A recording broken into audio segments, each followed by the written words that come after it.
মানহুমান লা ইয়াশবাআন, নবীজির হাদিস। দুই আসক্ত কোনদিন তৃপ্ত হয় না। রাসূল বলছেন দুই আসক্ত ব্যক্তি কি হয় না? তৃপ্ত হয় না। এক মানহুমুন ফিল ইলম, আর মানহুমুন ফিদ দুনিয়া। ইলমের আসক্ত, কোরআন সুন্নাহর ইলম অর্জনকারী, তার কোনো তৃপ্তি নাই, তার আরো চাই। আর দুই দুনিয়ার আসক্ত, সম্পদের লোভী, তারও কোনো তৃপ্তি নাই, তার আরো চাই। হ্যাঁ, একদিকে এক দল শুধু ইলম চায়, আরেকদিকে আরেক দল দুনিয়া চায়।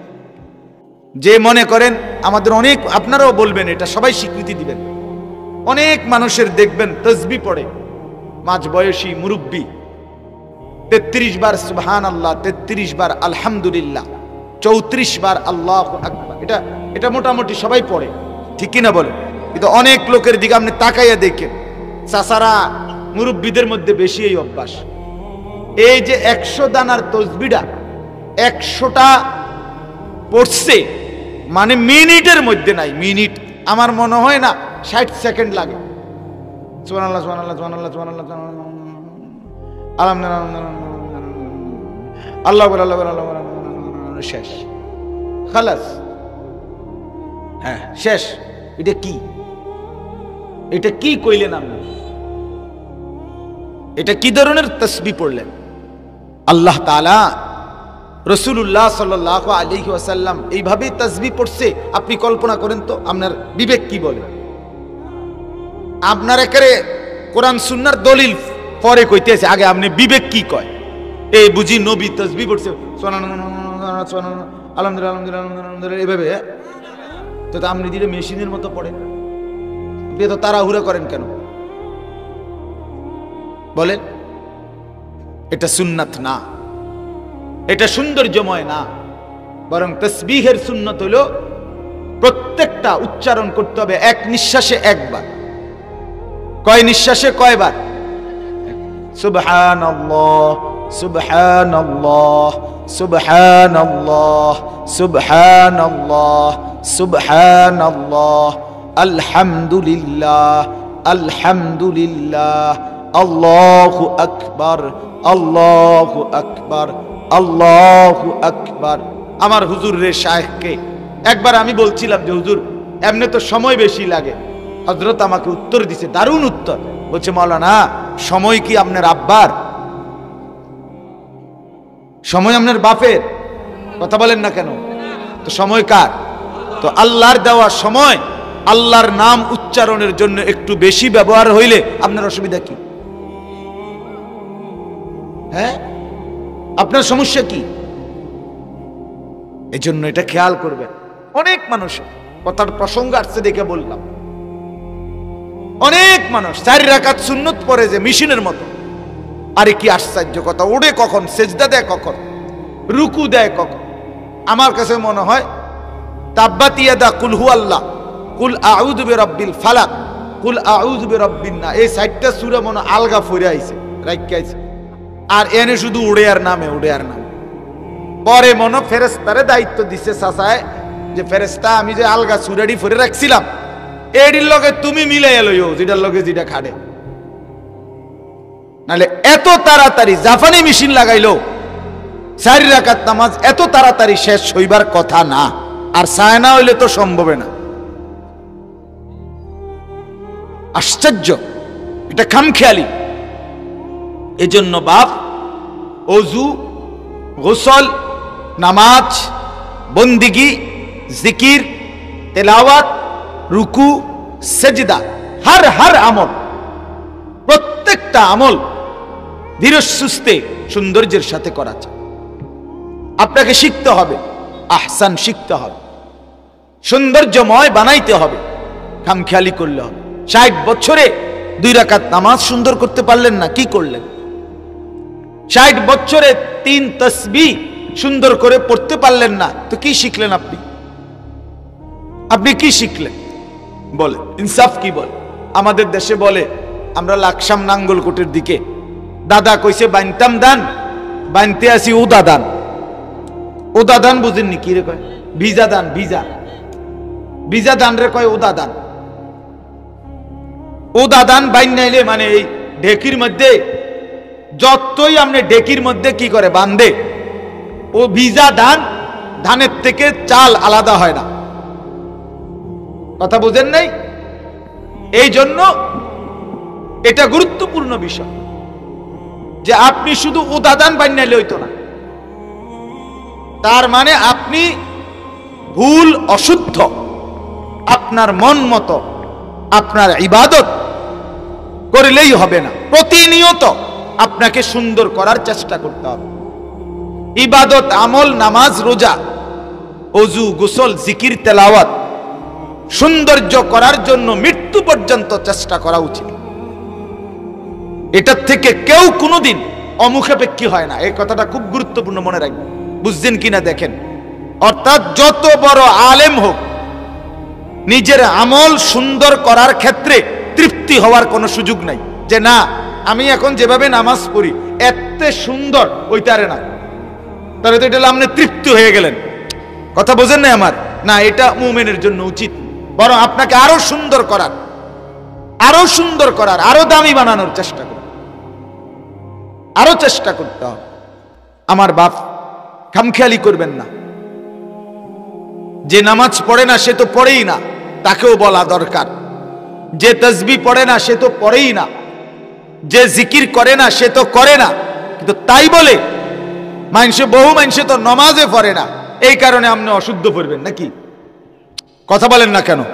বহু মানুষে তাসবিহ তো পড়ে না মিয়া হুজুর, হেরারে কইতারেন না তো এই কারণে বুঝি আপনি ভুল পড়বেন।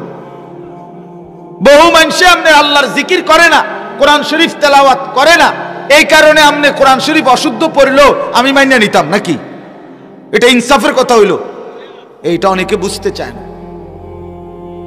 আমি একদিন ওয়াজে বলছিলাম যে লাল, নীল, হলুদ, কমলা, বেগুনি বিভিন্ন কালারের বর্তমানে যে মহিলারা রঙ্গিলা বোরকা পরে, টাইট ফিটিং বোরকা, এগুলো কোনোভাবেই ইসলাম সম্মত, শরীয়ত সম্মত, কোরআন সুন্নাহ অনুমোদিত বোরকা না। এটি বোরকাও না, বোরকার জাতও না,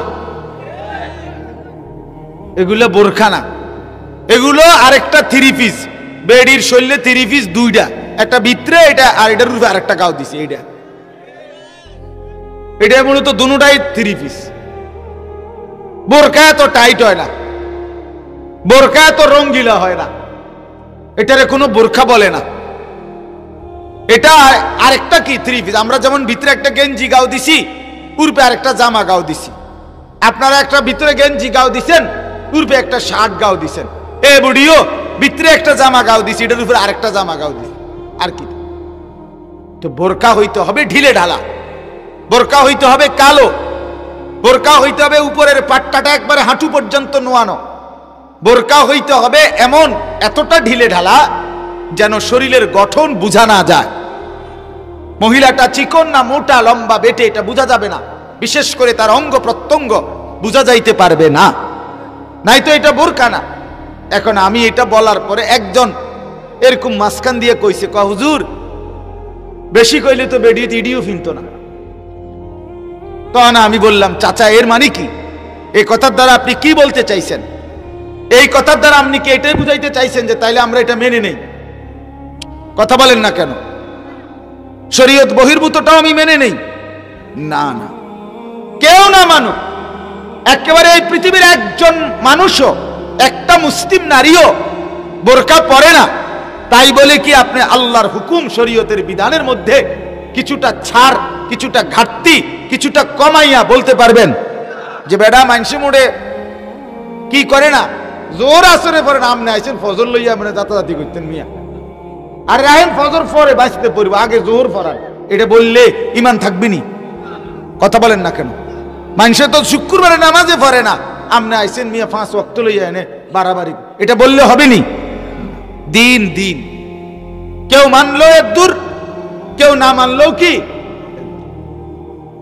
হাদিসের মধ্যে আছে, আল্লাহর নবী সাল্লাল্লাহু আলাইহি ওয়াসাল্লাম বলেন, তোমরা যদি সবাই ইবাদত করতে করতে সকলেই যদি নবী, আউলিয়া, সিদ্দিকীনদের মতো হয়ে যাও, তারপরেও আল্লাহর মর্যাদায় কিছুই বাড়বে না। আবার তোমরা নাফরমানি করতে করতে, কুফরি করতে করতে, আল্লাহর অবাধ্যতা করতে করতে যদি সকলেই ফেরাউন নমরুদ হয়ে যাও, আল্লাহ তাআলার শান আর মর্যাদার মধ্যে কমবে না। বান্দার ইবাদতের কারণে আল্লাহ বাড়ে না, বান্দার নাফরমানির কারণে আল্লাহ কমে না, বরং ইবাদত করলে বান্দারই লাভ হয়, না করলে তারই নোকসান। বুঝাইতে পারলাম কিনা বলেন? অতএব বাপ এটা গুরুত্বের সাথে খেয়াল করেন। আমি এই কথাটাকে লম্বা করলাম। কোরআনুল কারীমে আল্লাহ তাআলা বলছেন, লাকাদ খালাকনাল ইনসানা ফি আহসানি তাকওয়িম। আল্লাহ চারটা কসম করে বলছেন, চারটা কসম করে, ওয়াত-তিন ওয়াজ-জাইতুন ওয়া-তুরি সিনিন ওয়া হাদাল বালাদিল আমিন। চারটি কসম করে রব্বুল আলামিন বলছে, বান্দা শোনো, আমি মানুষকে আহসান, সবচেয়ে সুন্দর করে বানিয়েছি। কি করে বানিয়েছি? আহসান। এই শব্দটা কোন? আবার কোন? সবাই বলেন। মানুষকে আল্লাহ কিভাবে বানিয়েছেন? আহসান। অর্থ কই না, এই শব্দটা কইবেন। মানুষকে আল্লাহ কিভাবে বানিয়েছেন? আহসান, আহসান। এবার আল্লাহ তাআলা বলেন যে আল্লাযী খালাকাল মাউতা ওয়াল হায়াতা লিয়াবলুয়াকুম আইয়ুকুম আহসানু আমালা। আমি তোমাদেরকে জীবন দিয়েছি, বানিয়েছি সবচেয়ে আহসান। এবার আমি আল্লাহ দেখতে চাই তোমাদের আমলও আহসান। তোমাকে বানাইছি সবচেয়ে সুন্দর করে, তুমি আমার বড় যত্নে গড়া, তুমি আমার নিজ হাতে সাজানো। ফি আইয়ি সূরাতিম মা শাআ রাক্কাবাক। আল্লাহ বলে, বান্দা আমি না তোকে বড় যত্ন করে বানাইছি রে। আমি সেই আল্লাহ, যেই আল্লাহ বানাইতে কিছু কুন বললে হয়, ফায়াকুন, হও বললেই হয়ে যায়। অথচ সেই আল্লাহ আমি 9টা মাস টানা, আমার মতো মনিবের 9 মাস না, 9 সেকেন্ডও লাগার কথা না, কিন্তু তোরে বানাইতে গিয়ে আমি 9টা মাস তোর মায়ের পেটে অন্ধকার জায়গায় আমি নিজ হাতে ডিজাইন করেছি, আমি কাজ করেছি। তুই আমার বড় যত্নে গড়া, তুই আমার হাতে গড়া বান্দা, তোরে আমি বড় যত্ন করে সাজিয়েছি। তোর মাকে জিজ্ঞেস কর বান্দা, তোর যেদিন নাক লাগাইছি, চোখ লাগাইছি, কান লাগাইছি, আমি কোনোদিন তোর মাকে জিজ্ঞেস করি নাই, তোর বাবাকেও জিজ্ঞেস করি নাই যে তোমার সন্তানের নাক কোথায় দিলে ভালো হয়, তুমি বলো না। না, আল্লাহ বলে আমি কাউকে বলি নাই, আমি আমার মতো করে আমার বান্দা আমি সাজিয়েছি। ওয়ালাকাদ খালাকনাকুম সুম্মা সাওয়ারনাকুম। আল্লাহ বলে আমি তোমাদেরকে বানিয়েছি, আমি তোমাদেরকে সাজিয়েছি, সাজিয়েছিও আমি, বানিয়েছিও আমি। তো বাপ আল্লাহ তাআলা বড় আহসান করে বানাইছেন। আহসান বানাইছেন কিরকম? আর এখানে বললেন লিয়াবলুয়াকুম আইয়ুকুম আহসানু আমালা। আমি তোমাদের আমলটাও দেখতে চাই আহসান। বানাইছি যত্ন করে, কাজে হাসবা সুন্দর করে, কাঁদবা সুন্দর করে, কথা বলবা সুন্দর করে, পেশাব পায়খানা করবা সুন্দর করে, ঘুম যাইবা সুন্দর করে, খানা খাবা সুন্দর করে, পানি পান করবা সুন্দর করে, হাঁটবা সুন্দর করে, কথা বলবা সুন্দর করে, লেনদেন করবা সুন্দর করে, আচার ব্যবহার করবা সুন্দর করে, বিবাহ শাদী করবা সুন্দর করে, স্বামীর স্ত্রী সম্পর্ক বজায় রাখবা সুন্দর করে, ছেলে মেয়েকে লালন পালন করবা সুন্দর করে, উপার্জন করবা সুন্দর করে। এই সব সুন্দর পাবা কোথায়? আমার রাসূলের মধ্যে, কারণ তিনি আমার আহসান। হযরত হাসান ইবনে সাবিত রাদিয়াল্লাহু তাআলা আনহু বলেন, ওয়া আহসানু মিনকা লাম তারা কাত্তু আইনি। হে নবী, আপনার চাইতে আহসান, সবচেয়ে সুন্দর আমার এই দুই নয়নে আমি আর কাউকে দেখি নাই। আপনি আহসান। লাকাদ কানা লাকুম ফি রাসূলিল্লাহি উসওয়াতুন হাসানা। হাসানা, হাসানা। সুন্দর হাসি হাসবা, আমার বন্ধুকে দেখো। সুন্দর কাঁদবা, আমার বন্ধু দেখো। সুন্দর করে টয়লেট বাথরুম প্রয়োজন সারবা, আমার বন্ধুটা দেখো। সুন্দর করে খানা খাবা, আমার বন্ধুটা দেখো। সুন্দর করে কথা বলবা, বন্ধুটা দেখো। বন্ধু বলে যেভাবে, এটাই সুন্দর। বন্ধু আমার হাসলেও সুন্দর, বন্ধু আমার কাঁদলেও সুন্দর, বন্ধু আমার হাঁটলেও সুন্দর, বন্ধু আমার বসলেও সুন্দর। সুবহানাল্লাহ। বন্ধু কথা বললেও সুন্দর, বন্ধু চুপ থাকলেও সুন্দর। এজন্য আল্লাহ তাআলা আমাদেরকে বানিয়েছেন আহসান। আমাদের আমল, আমাদের চলাফেরা, যাবতীয় কার্যকলাপ দেখতে চান কিরকম? আহসান। ওমা কথা কয় না, আর একটু, আর 10:30 বাজে, মাত্র 10:30 বাজে, এখনো বেশি রাত হয় না। আমি দেরি করব না, এই আধা ঘন্টা 40 মিনিটের ভিতরে শেষ করে দেবো ইনশাআল্লাহ। তাইলে আল্লাহ বলেন আমি তোমাদের আমল দেখতে চাই আহসান। এবার আসেন 3 নাম্বার, আল্লাহ বলেন তোমারে বানিয়েছি আহসান, তোমার আমল দেখতে চাই আহসান। এবার তোমাকে পরকালে হাসরের মাঠে জিনিয়ে যে পুরস্কারটা দেব এইটাও হবে আহসান। ওয়ালা নাজজিয়ান্নাহুম আজরাহুম বিআহসানি মা কানু ইয়ামালুন। রব্বুল আলামিন বলে, বান্দা হাসরের ময়দানে আমি তোমার সারা জিন্দেগীর আমলের বিনিময়ে আমি নিজে তোমাকে বিনিময় দেব আহসান। খুব সুন্দর। জান্নাতটা একটা নজর দেখবা, খুশিতে কলজা ফাটতে যাবে। আরে করছে কি রে, আরে বলে কি, হুজুররা কি কইছে, হুজুররা তো বুঝাইতেই পারে নাই, আন্দাজে করতে পারে না। এই যে লক্ষ লক্ষ আলেম ওলামা জান্নাতের যত বর্ণনা দেয়, খোদার কসম আল্লাহর নবী বলে দিছে, উম্মত এটি সব দেখবার পরে দেখবা বর্ণনার চাইতে সৌন্দর্য কোটি কোটি গুণ বেশি সুন্দর। কি কোন মৌলী সাহেব আপনি কিটা কইলেন, আর এটি কইরে থুইছে কি, এটি করছে কি? সুবহানাল্লাহ। মা লা আইনুন রাআত ওয়ালা উযুনুন সামিআত ওয়ালা খাতারা আলা কলবি বাশার। রব্বুল আলামিন বলে আমার জান্নাতের সৌন্দর্য এমন যেটা আমার কোনো বান্দা চোখে দেখে নাই, কানে শুনে নাই, কোন অন্তর কল্পনাও করতে পারে নাই। তাহলে আমরা যেটা আমরা দেখি নাই, কল্পনাও করতে পারি না, সেটার সৌন্দর্য আর কদ্দুরে বলবো আমাদের এই দুর্বল জবান দিয়া? তাইলে এই 3টা কথা বললাম। আমাকে আল্লাহ বানিয়েছেন আহসান, আমার আমল হতে হবে আহসান, আমার পুরস্কার মিলবে আহসান।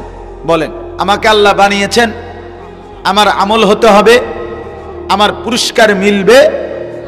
এখন আহসানের মাপকাঠি মানে আমি আমার সব কিছু, উঠা বসা চলা ফেরা, আচরণ উচ্চারণ, লেনদেন, ঘর পরিবার, আচার আচরণ, সবকিছু, বাজার ব্যবসা, স্ত্রী সন্তান সংসার, হাসি কান্না আনন্দ বেদনা, সকল কিছুকে যদি সুন্দর আহসান বানাইতে চাই তো মাপকাঠিকে রাসূলুল্লাহ সাল্লাল্লাহু আলাইহি ওয়াসাল্লাম, মানে একটা স্যাম্পল রাখবো, লাগবে না আমি কোনটার মতো বানাবো, একটা নমুনা লাগবে কিনা বলেন না? সেই নমুনাই মুহাম্মদুর রাসূলুল্লাহ সাল্লাল্লাহু আলাইহি ওয়াসাল্লাম। এজন্য এখানে কোনো বুদ্ধি বিবেক খাটাইলে সুন্দর না। এজন্য রাসূলুল্লাহর সুন্নাত বাদ দিয়ে যা কিছু, এটা কখনোই আহসান নয়। এজন্য দস্তরখান আহসান, ডাইনিং টেবিল আহসান নয়। এজন্য মিসওয়াক আহসান, ব্রাশ টুথপেস্ট আহসান নয়, আহসান। এজন্য দাড়িওয়ালা চেহারা এটাই আহসান, দাড়িবিহীন চেহারা আহসান নয়। এজন্য চারদিকের সমান চুল এটাই আহসান, সেলুনের ওই বিশ্রী কাটিং, মুশরিকের এই কাটিং, তোমরা যুবকরা যারা মাথার চুল রাখছো তুমি মনে করছো এটা খুব হ্যান্ডসাম, খুব সুন্দর, ধোকা, তুমি বোকা, তুমি বেওকুফ, তোমারে ধোকা দিছে। তুমি নাফিতের কাছে ধরা খাইছো, তুমি সেলুনে গিয়া মার খাইছো, তুমি রাসূলুল্লাহ সাল্লাল্লাহু আলাইহি সাল্লামের সৌন্দর্য নেও নাই, সৌন্দর্য নেও নাই। অতএব আমরা এই কথাটা ইনশাআল্লাহ আমি বলছি, আমাদের ইবাদত আমল যেন সুন্দর হয়। ওযু সুন্দর হইতে হবে, গোসল সুন্দর হইতে হবে, চলাফেরা সুন্দর হইতে হবে। এই যারা নেককার আছেন আলহামদুলিল্লাহ, আপনারা প্রত্যেকেই বিবেকবান, যার কারণে এত রাত ঠান্ডার মধ্যে বসে আছেন। তার মানে আপনার এই বসে থাকা প্রমাণ করে আপনি আখিরাতকে নিয়ে ভাবেন, ঠিক কিনা বলেন না কেন? মানে কি খামখেয়ালি কইতে বন খাইতে নাইছেন না? তাহলে তার মানে এটাই প্রমাণ করে আপনার কলিজার ভিতরে আখিরাতের ফিকির আছে, কবরের ফিকির আছে, আপনি ভাবতেছেন কিছু আখিরাত নিয়ে। অতএব বন্ধু আমার, বাপ আমার, নওজোয়ান সাথীরা আমার, আমার মুরব্বী চাচারা, যেহেতু আপনি ভাবেনই আখিরাত, আপনি যেহেতু বুঝেন পরকাল, আপনি যেহেতু কবরকে ভয় পান, আখিরাতকে ভয় পান, তাহলে আপনার আমার প্রত্যেকের ওযু, গোসল, নামাজ, রোজা, রুকু, সেজদা, দোয়া, দুরুদ, তাসবিহ, তাহলিল, সূরা, কেরাত, বাজার, ব্যবসা, আচার অনুষ্ঠান, লেনদেন আরেকটু সুন্দর করার জন্য নিয়মিত হক্কানি রব্বানি উলামায়ে কেরামের কাছ থেকে পরামর্শ নেন, দেখান, বলান, শুনেন, তাদের থেকে গ্রহণ করেন, তাইলে আরো সুন্দর হবে। খামখেয়ালি করেন না আমার এই কথাটা, রাগও হইয়েন না। আমি অনুরোধ করছি চাচা, অনেক বুড়া মানুষ, মাঝ বয়সী মানুষের মধ্যে অহংকার। কোন আলেমের কাছে, কোন ইমামের কাছে উনি একটা রুকুও দেখাইতেন, ওনারে জিজ্ঞা কইয়েন আমনে, বলে চাচা আমনে তো 60 বছর, চাই কদ্দুর আত্মাহিয়াতু হুজুর রে শুনান, চাই ভুল টুলো তো থাকতে পারে, হ্যাঁ এটা কদ্দুর ঠিক করেন, বেড়া আরো গার ফাঁক দিব। হ্যাঁ লম্বা লম্বা কথা কন, কি বাতাসে বুড়ো হইছি না কিতা ইতানো জিঙ্গাল লাগবে? হ্যাঁ বাপরে, না না হ্যাঁ, আমি একদিন একজনে বলছি আমার বাতাসে বুড়ো হইছি, আমি না চাচা আমনে টাটকা রোদে বুড়ো হইছেন, বাতাসে না, আমনে রোদে টাঙ্গাইয়া থুইছেন, এই জন্য আপনি বুড়ো হয়েছেন। এই জন্য বললাম এটা তো কোনো কথা না, এটা কি কোনো অহংকার বা দমক দাউনের কোনো বিষয় ছিল? এটা আপনাকে ভালোর জন্য বলছি, আপনার ভালোর জন্য। আপনি যদি ওই দিন আমি একটা বড় মাহফিলে গেছি, অনেক মানুষ, তো উনারা আমারে বলতেছে মাহফিলওয়ালারা যে হুজুর আপনি মুনাজাতটা একটু লম্বা করে করবেন, আমরা বিরিয়ানির প্যাকেট দিমু সবাই। তা আমি বললাম ভাই, আমি চাচা সবাই সামনে রাইখা যে আমি আমার 19 বছরে এই লম্বা সময় আলহামদুলিল্লাহ আমি এরকম মুনাজাত করমু আর মানুষের বিরিয়ানির ফোটলা দিব, এমন মুনাজাত আমি করি না। আমি দোয়া এটা সরাসরি ইবাদত, কথা বলে না, এই যে দোয়া করি আমরা এটা ইবাদত। এটা কি? আদ-দুআউ হুয়াল ইবাদা, এটা একটা ইবাদত সরাসরি, মুখুল ইবাদা, ইবাদতের নির্যাস, মগজ। তো আল্লাহর কাছে কিছু চাইবো আমি, এটার জন্য আমার কাকুতি মিনতি, অনুনয় বিনয়, কাতরতা দরকার। আর এখানে আমারে আপনি বুদ্ধি দিলেন আমি মুনাজাত লম্বা করমু বিরিয়ানির ফুটলা দেওয়ানের লাইগা, তার মানে এই মানুষটি লাড়ালাড়ি করব, ধাক্কা ধাক্কি করব, ঠেলাঠেলি করব, কারাগারি করব দেখা এখন হুজুররে দিয়া আপনি আতিডারে আলগি দিয়ে ধরা রাখলেন। তো এই লোকের মাকসাদ কি থাকবে? যুবকের মনের মধ্যে কি থাকবে? আল্লাহ আমার এমনি কোনো চাওয়া পাওয়ার কিছু নাই মূলত, কিন্তু আমার অভ্যাস খারাপ, আমি আতলারি, এই জন্য হুজুররে দিয়ে আমারে আলগি দিয়ে রাখছে। এটা আমি এটা মানি না। আমি বললাম যে আমি প্রয়োজনে বসে থাকবো আধা ঘন্টা 20 মিনিট, আপনারা দিয়া সারলে এরপরে আমি মুনাজাত করুম, কিন্তু আমি মুনাজাত চলাকালীন এই ফোটলা দিতে রাজি না। তো তখন আমি যেটা বলার উদ্দেশ্য, কথা শুনেন, ওই চাচা মুরব্বী মাহফিলের যিনি মেন আয়োজক, উনি একটা দারুণ কথা বলছে, আমার ভালো লাগছে। তখন উনি ডাইরেক্ট সবার সামনে বলছে, কয় যে হুজুর আমি আজকে আমার জীবনে এই প্রথম এই কথাটা শুনছি, এইভাবে আমি এই কথাটা শিখলাম, বুঝলাম, আমাদের অনেক বড় একটা উপকার হইল। এর ক্ষতি কি হয়েছে ওনারে? কথা বলেন না, ওনার ক্ষতি কি হয়েছে আমি কওয়াতে? না লাভ হয়েছে কিনা বলেন না? তাইলে আপনি শিখে নিলে, ওলামায়ে কেরামকে জিজ্ঞেস করলে আপনার লস কি? আপনার যদি নিয়ত বাধাটা একটু সুন্দর হয়, এতে কি আপনি কমে যাবে?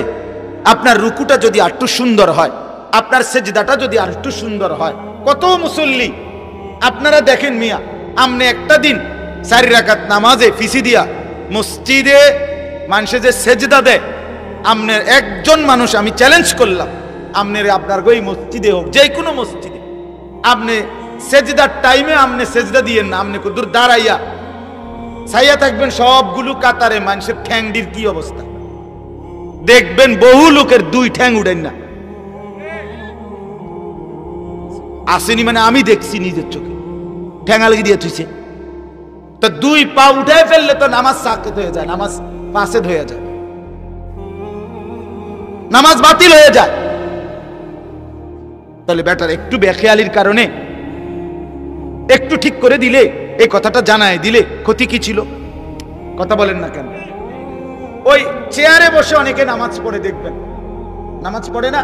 তা আমি একদিন এক চাচা আমার পাশে, উনি চেয়ারে বইয়া নামাজ পড়তেছে, উনি রুকু দিয়ে নামাজের সূরা কেরাত ফইরা যখন রুকু দেয় তখন উনি এমনি স্বাভাবিক বসা, যেমনি বইয়া রয়েছে চেয়ারে এমনি, রুকুর টাইমে সাইফুল ভাই চায় না, মানে এমনি কদ্দুর হাতেরে আলগি দিছে সামনের দিকে, এটা রুকু। এরপরে সেজদা দিছে আটটু হাতেডারে দোনোখানের সামনের দিকে আটটু বাড়াইয়া, এটা বলে রুকু সেজদা। আপনি জীবন আপনার বাপে শুনছি নি এই কথা, ইডিনি রুকু। এটা কি এই হাতেরে একটু এদুর বাড়াইলে বুঝি রুকু, আর কদ্দুর বেশি বাড়াইলে বুঝি সেজদা, এটা নি রুকু সেজদা। আমি তো এরম রুকু সেজদা মাটির তলের কোনো কিতাবও তো পাইছি না, শান্তের দেশেও তো এমন কিতাব নাই। এটা কি ধরনের রুকু সেজদা? আমি বললাম চাচা আপনি নামাজের পরে সুন্দর করেই বলছি, চাচা এটা কিতা করলেন আপনি? যদি রুকু সেজদা কি দিয়ে দিলেন? আপনি তো মাথা ঝুঁকলেন না। যে সেজদা দিতে পারে না সে তো মাথা ঝুঁকাবে। আরে কথা বোঝেন নাই, রুকুতে একটু কম ঝুঁকাবে, সেজদাতে তার চাইতে একটু কি করবে। তো এনে কাজ হইল কিসের? মাথার। আপনি দিয়ে হাতে কদ্দুর আফগান আর ফিচ্চান, মাথা যেমনে এমনে, তো এটা হইল নি। তো তাহলে এই লোকটা তো মনে মনে ভাবতেছে আমি নামাজ পড়তেছি, তো তার নামাজ কই? বলেন না বাপ। নাকের নরম জায়গায় পানি পৌঁছানো, গোসল ফরজ হইলে, বীর্যপাত হইলে যখন ফরজ গোসল করে নাকের নরম জায়গায় পানি পৌঁছানো ফরজ। ফরজ ফরজ, সুন্নত না। ওযুর মধ্যে নাকে পানি দেওয়া সুন্নত, কিন্তু ফরজ গোসলের সময় নাকে পানি নরম জায়গায় পৌঁছানো কি ফরজ। এই যে নাক যেদুর ভাঙ্গে প্রত্যেকের, এদুর রে কয় নরম জায়গা। প্রত্যেকে নাক লাইরা দেখেন, এই নাক ভাঙ্গে যেমনি লড়ে যেমনি, এর একটা সীমানা আছে। এখানে পানি পৌঁছাইতে হবে। হাতের কোষে, হাতের তালুর মধ্যে পানি নিয়ে হালকা টান দিতে হবে, হালকা একটু, সামান্য একটু টান দিলেই পানি, সামান্য একটু টান, নিঃশ্বাস টানলেই, জোরে না, জোর হইলে ভিতরে ঢুকে যাবে, কষ্ট হবে। সামান্য নিঃশ্বাস টান দিলেই আপনার পানিটা এখানে চলে আসে, এরপরে ধাইরা লাইলে হয়। হ্যাঁ, এখন নাকের নরম জায়গায় পানি পৌঁছানো ফরজ। এইটা যেভাবে পৌঁছাইতে হয়, মনে করেন অসংখ্য যুবক যুবতী, পুরুষ নারী এই সমাজের যারা কোরআন শিখে নাই, দিন শিখে নাই, মাদ্রাসায় পড়ে নাই, কোনো আলেম থেকে শিখে নাই, আপনি খবর নেন, তাদের এইটা জানে না, তারা এটা পানি পৌঁছায় না। এখন যে এই নরম জায়গায় পানি পৌঁছলো না, এখন যদি এই লোক বিশ্বাস করেন বঙ্গোপসাগরও নিয়ে যদি তারে চুবায়, বলে বঙ্গোপসাগরে ওনারে 1 ঘন্টা মাইজগানে টলার দিয়ে নিয়া এরপরে পানি চুবাইয়া থুইছে, এরপরও সে পবিত্র হবে না। পরিচ্ছন্ন হইল, পরিষ্কার হইল, গাও সাবান টাবান দিল, কিন্তু পবিত্রতার জন্য তহারাত আর নাজাফাত এক কথা না। নাজাফাত মানে পরিচ্ছন্নতা, সেটা বিধর্মীরও হইতে পারে, কিন্তু পবিত্রতা একমাত্র কোরআন সুন্নাহ মতে হইতে হয়। ঠিক কিনা বলেন না কেন? পবিত্র হয় কি দিয়া? কোরআন সুন্নাহর নিয়মে। পবিত্র হয় সাবান দিয়া না, পবিত্র হয় পারফিউম দিয়া না, পবিত্র হয় ফেস ওয়াশ দিয়া না, পবিত্র হয় শ্যাম্পু দিয়া না, পবিত্র হয় আপনার লাখ সাবান দিয়া না, পবিত্র হয় কোরআন সুন্নাহর নিয়ম দিয়া। তাইলে এখন যে এই লোকটার নাকের নরম জায়গায় পানি পৌঁছলো না, এবার তো সে গোসল করলো, পবিত্র হয় নাই। খোদার কসম, আমি তো দূরে থাকি না, আপনাদের কাছে আছি, চাবের বাজার। আপনার যদি আমার কথা ভুল হয় আবার আমারে জিজ্ঞাসা করেন, আমার আইনে আবার বিচার করেন। কিন্তু যে পবিত্র হয় নাই, কসম খোদার, তার একটি নামাজ, একটি রুকু, একটি সেজদা কবুল হবে না। এবারটা যদি কাবা শরীফের ছাদে গিয়েও নামাজ পড়ে, আল্লাহর কসম তার নামাজ হবে না। লা তুকবালু সালাতুন বিগাইরি তুহুর, নবীজি বলছেন, তিরমিজি শরীফের প্রথম হাদিস, কোন নামাজ পবিত্রতা অর্জন ব্যতীত কবুল হয় না। তাহলে আপনি যখন হাসরের ময়দানে গিয়া দেখবেন আপনার আমল নামার মধ্যে কোন নামাজের সওয়াব নাই, তখন আপনি কি করবেন? তখন কি করবেন? তখন আফসোস করলে আপনি ফিরবেন কেন? সুযোগ হবে কেন?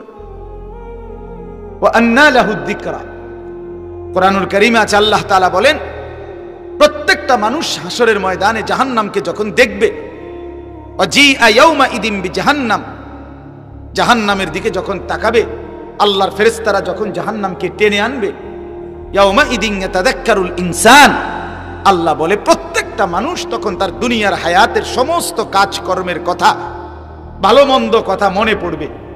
কিন্তু ওয়া আন্না লাহু যিকরা, আল্লাহ বলে বলো না বান্দা সেদিন মনে পড়ে কি লাভ হবে? আহা যদি গুনাহ না করতাম, হ্যাঁ তো বুঝলেন আর কি, তখন আহা যদি গুনাহ না করতাম, এটা কইতে না পারবেন তো লাভ কি? কথা কন না, লাভ কি আপনার? হাসরের ময়দানে আফসোস করলে আপনার হবেটা কি? কবরে আফসোস করলে আপনার হবেটা কি? আলাইহি ওয়াসাল্লামের ইলম আল্লাহ কি পরিমাণ দান করছে নবীকে। ওয়া আল্লামাকা মা লাম তাকুন তা'লাম ওয়া কানা ফাদলুল্লাহি আলাইকা আযীমা। নবীকে আল্লাহ সরাসরি বলছে, বন্ধু আপনি যত কিছু জানতেন না আমি সব ইলম আপনাকে দান করলাম। ওয়া কানা ফাদলুল্লাহ আলাইকা আযীমা, আপনার উপরে আমার দয়া অনুগ্রহ সীমাহীন। এরপরে আল্লাহ নবীকে পূর্ণ ইলম দিবেন। আমাদের নবী বলছেন সাল্লাল্লাহু আলাইহি ওয়াসাল্লাম, উতিতু ইলমাল আউয়ালিন ওয়াল আখিরিন, এটা রাসূলুল্লাহর হাদিস। নবীজি বলছে পৃথিবীর প্রথম ব্যক্তি তাকে আল্লাহ তাআলা যেই ইলম দিছে, পৃথিবীর শেষ ব্যক্তি তাকেও আল্লাহ যেই পরিমাণ ইলম দিছে, এই শুরু থেকে শেষ পর্যন্ত যত মানুষকে আল্লাহ যত ইলম দিয়েছেন, আমি মুহাম্মদকে আল্লাহ তাআলা তার সবটা ইলম একসাথে দিয়েছেন। আমি রাসূল, সেই রাসূল। উতিতুল কুরআন ওয়া মিসলাহু মাআহু, নবীজি বলছেন এই 23 বছরে আমার আল্লাহ আমাকে এই কোরআন পুরা ইলম, কোরআনের এটা পুরাটা আল্লাহ আমাকে দিবেন। ওয়া মিসলাহু মাআহু, সাথে সাথে 23 বছরে এই কোরআনের সমপরিমাণ হাদিস সুন্নাহ নামে আল্লাহ তাআলা সমপরিমাণ আরো একটা ইলম আমাকে আল্লাহ তাআলা দান করেছেন। আচ্ছা, আমার বলার উদ্দেশ্য কি? এত বেশি ইলম নবী সাল্লাল্লাহু আলাইহি সাল্লাম, এত ইলম আল্লাহ তাআলা তাকে দান করছেন, কিন্তু এরপরেও নবীজিকে আল্লাহ কি হুকুম করছে যে আপনি তৃপ্ত হয়ে যান? না, নবীজিকে আল্লাহ তাআলা কোন জিনিস দুনিয়ায় আল্লাহ তাআলা নবীকে বলে নাই আরো বেশি চান, আরো বেশি চান। না না, দুনিয়ার ভাত মাছ চাল ডাল, দুনিয়ার বাড়ি গাড়ি দালান বিল্ডিং, এগুলো বেশি চাইতে হয় না। আল্লাহ তাআলা একমাত্র বন্ধুকে বলছে, বন্ধু ওয়াকুল, আপনি বলেন রব্বি জিদনি ইলমা। আমনে আগে কোন, আমনে কোন, উম্মত কইব পরে, আমনের বান্দা আর আমার বান্দারাও বলবে, উম্মত বলে, কিন্তু আমনে নবী বলেন যে আল্লাহ আমি মুহাম্মদের ইলম আরো বাড়িয়ে দেন। খুদ রাসূলকে আল্লাহ বলছে আপনি আরো ইলম চান, আরো ইলম চান, আরো ইলম চান, আরো ইলম চান, চাইতে থাকেন রব্বি জিদনি ইলমা, রব্বি জিদনি ইলমা, রব্বি জিদনি ইলমা। আরো দেন মাওলা, আরো দেন, জিদনি, বাড়ায় দেন, বাড়ায় দেন, বাড়ায় দেন, বাড়ায় দেন। এজন্য ইলমের মধ্যে তৃপ্তি নাই, মানে আল্লাহ্য না, এই মানসিকতা হওয়ার সুযোগ। মানহুমান লা ইয়াশবাআন, নবীজির হাদিস। দুই আসক্ত কোনদিন তৃপ্ত হয় না, রাসূল বলছেন। দুই আসক্ত ব্যক্তি কি হয় না? তৃপ্ত হয় না। এক মানহুমুন ফিল ইলম, আর মানহুমুন ফিদ দুনিয়া। ইলমের আসক্ত, কোরআন সুন্নাহর ইলম অর্জনকারী, তার কোনো তৃপ্তি নাই, তার আরো চাই। আর দুই দুনিয়ার আসক্ত, সম্পদের লোভী, তারও কোনো তৃপ্তি নাই, তার আরো চাই। হ্যাঁ, একদিকে এক দল শুধু ইলম চায়, আরেকদিকে আরেক দল দুনিয়া চায়। এই দুনিয়ার লোভীও আসক্ত, তৃপ্ত হয় না, আরো চাই। লাউ আতা আহাদাহুম, রাসূলুল্লাহ সাল্লাল্লাহু আলাইহি সাল্লাম বলছেন, এই বনি আদমের কাউকে যদি একটি উহুদ পাহাড় পরিমাণ স্বর্ণ দেওয়া হয়, লাবতাগা সানিয়ান, সে আল্লাহর কাছে আরো একটি উহুদ পাহাড় স্বর্ণ চাইবে। ফাইন আতাহু সানিয়ান, যদি আরেকটা দেয় 2 নম্বর, লাবতাগা সালিসান, সে তৃতীয় আরেকটি উহুদ পাহাড় চাইবে। লা ইয়ামলাউ জাওফু ইবনু আদামা ইল্লা তুরাব। এরপরে নবী বলেন, বনি আদমের পেট ভরবে না ওই কবরের মাটি ঢোকা পর্যন্ত। দুনিয়ার লোভী তৃপ্ত হয় না, ইলমের লোভীও তৃপ্ত হয়। যাকে আল্লাহ কোরআন সুন্নাহর ইলম দিছে সেটা আরো পেতে চায়, আর দুনিয়ার আসক্ত তৃপ্ত হয় না। এই জন্য বাপ আমার, আমি আপনাদের কাছে অনুরোধ করলাম, আমার মনের আবেগেই আমি এই কথাটা বললাম, আপনারা দিন শিখেন, আরো পড়েন, আরো শিখেন, আরো শিখেন। শুধু শুধু ঝগড়াঝাটির কোনো ফায়দা নাই বাপ। শুধু শুধু চা দোকান গরম করার কিচ্ছু নেই। শুধু শুধু নিজেদের আড্ডার মধ্যে ফতুয়াবাজি। কমপক্ষে আপনারা যারা সাধারণ মুসলমান, আপনারা খামখেয়ালি করবেন না। ওলামায়ে কেরাম তর্ক করুক, ওলামায়ে কেরাম বিতর্ক করুক, ওলামায়ে কেরাম নিজেদের মধ্যে মতবিরোধ করুক, অসুবিধা নাই। এই বিতর্কের ভিতর থেকেও বহু মাসআলা বের হবে। কথা বোঝেন না আপনি? এই তর্কের ভিতর থেকেও বহু নতুন নতুন কি বের হবে? তথ্য বের হবে। কিন্তু আপনি বিতর্ক করে লাভ, আপনার আখিরাত দরকার, আপনার সোজা সাজা জান্নাতে যাওয়া দরকার। সাহাবী বলছে নবীজির কাছে আয়েশা, মুসলিম শরীফের হাদিস, আমি নিজে পড়াইছি আলহামদুলিল্লাহ। এক সাহাবী, সাধারণ গ্রাম্য বেদুইন সাহাবী, আরাবী সাধারণ সাহাবী আয়েশা নবীজিকে বলছে, দুল্লানি আলা আমালিন আমিলতুহু দাখালতুল জান্নাহ। ও আল্লাহর নবী, আমার একটা আমল বলে দেন, আমল কর্ম জান্নাতে যাবো। সোজা কথা, এত ফেসফুস বুঝি না, আমার জান্নাত দাও দরকার। কিতা কিতা করতাম হেডি কর, কি করতাম তা কর। নবীজি বললেন, এক নাম্বার, তুমি কালেমায়ে শাহাদাত বিশ্বাস করবে, আশহাদু আল্লা ইলাহা ইল্লাল্লাহ ওয়াহদাহু লা শারীকা লা ওয়া আশহাদু আন্না মুহাম্মাদান আবদুহু ওয়া রাসূলুহু, এই কালেমার সাক্ষী দিবা। দুই, ওয়া তুকিমুস সালাতাল মাকতুবা, 5 ওয়াক্ত ফরজ নামাজ আদায় করবা। ওয়া তুতিজ যাকাতাল মাফরুযা, তুমি ফরজ যাকাত আদায় করবা। ওয়া তাসুমা রমাদান, রমজান মাসের রোজা আদায় করবা। তখন পর্যন্ত হাদিসের ব্যাখ্যায় আছে তখনও হজ ফরজ হয় নাই, অথবা লোকটা এতটা গরিব যে নবীজি বুঝছেন তার জন্য হজের বিধান আসবে না। কথা বুঝছেন কিনা? তো কয়টা বলছে? 4টা। কালেমায়ে শাহাদাত, 5 ওয়াক্ত নামাজ, যাকাত, আর কি? রমজানের রোজা। লোকটা বলছে মুসলিম শরীফে, লোকটা দাঁড়াইয়া বলছে, ওয়াল্লাহি লা আযীদু আলা হাযা ওয়ালা আনকুসু, হে আল্লাহর নবী, আল্লাহর কসম আমি যাচ্ছি, আপনারে সাক্ষী রেখে বলতেছি গো নবী, এর থেকে বেশি আমি বাড়াবো না কমাবো না, সাফ আপনি যেটা কইছেন এটাই মানবো। এ কথা বলে ফাআদবারার রাজুল, লোকটি চলে গেল, যাচ্ছিল। নবীজি বললেন, মান সাররাহু আন ইয়ানজুরা ইলা রাজুলিন মিন আহলিল জান্নাহ ফালইয়ানজুর ইলা হাযা।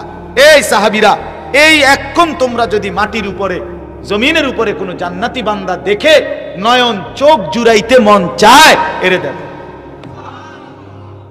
দেখো, ফালইয়ানজুর ইলা হাযা, একে দেখো, জান্নাতি যা। তো লোকটা এখনো আমল করে নাই, হবে মাত্র বুঝা লইছে। কথা বোঝেন নাই কেন? বাইতে না মাত্র ফোঁত দিছে বেটা, রোডে থাকতেই জান্নাতের কথা বলে দিছে। বুঝছে নবী, তার কথার ঢং দেখা বুঝছে এই লোক বাস্তবিক, এই শতভাগ কি করবে।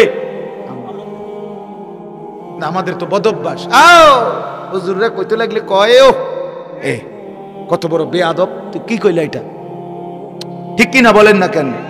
আরে মাইক পাইলে কেডা কি আর কম কয়নি, আপনি এটা কি বললেন? এই বেত্তবিজি কথাটা কেন বললেন? হ্যাঁ, হুজুররার সব কথা ধরে ওনার চলন যাইতো না, এই যুগ আর নাই। কোন যুগ নাই? কোনটা হিডা? আপনি কি বলতে চাইছেন? কথা বলেন না কেন? হ্যাঁ, যত কয় এত না, হুজুররা যত কয় এত না, কইতে একটু বাড়াইয়াই কয়।